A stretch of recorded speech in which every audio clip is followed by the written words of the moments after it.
விளக்கமா சொல்றேன், நான் சலுகைகளுக்கு எதிரானவன் கிடையாது. மக்களுக்கான சலுகைகளை இலவசம்னு சொல்லி அசிங்கப்படுத்துறதுல எனக்கு உடன்பாடு கிடையாது. மக்கள் காசுல மக்களுக்கு செய்யறதை எப்படி இலவசம்னு சொல்லுவீங்க? அப்படியே செஞ்சிட்டாலும் ஓசில போறேன்னு சொல்லி அசிங்கப்படுத்துறீங்க. என்ன கேட்கறதுக்கு ஆள் இல்ல நினைச்சீங்களா? மக்களுக்கு ஒண்ணுன்னா இந்த விஜய் வந்து நிப்பா, இந்த விஜய் வந்து கேள்வி கேட்பா. இந்த விஜய் எப்பவுமே மக்கள் பக்கம் தான், அதே மாதிரி மக்களும் என் பக்கம் தான்.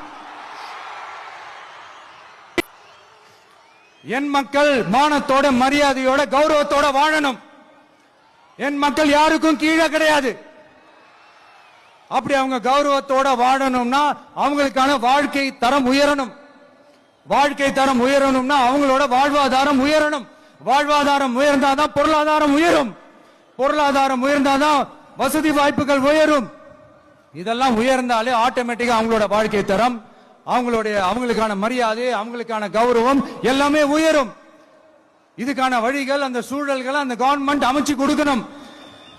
இதுக்கான அந்த திட்டங்களை செயல்படுத்தணும். இதெல்லாம் செஞ்சாதான் அந்த அரசாங்கம் ஒரு நல்ல அரசாங்கம். இதைத்தான் சொன்னோம்.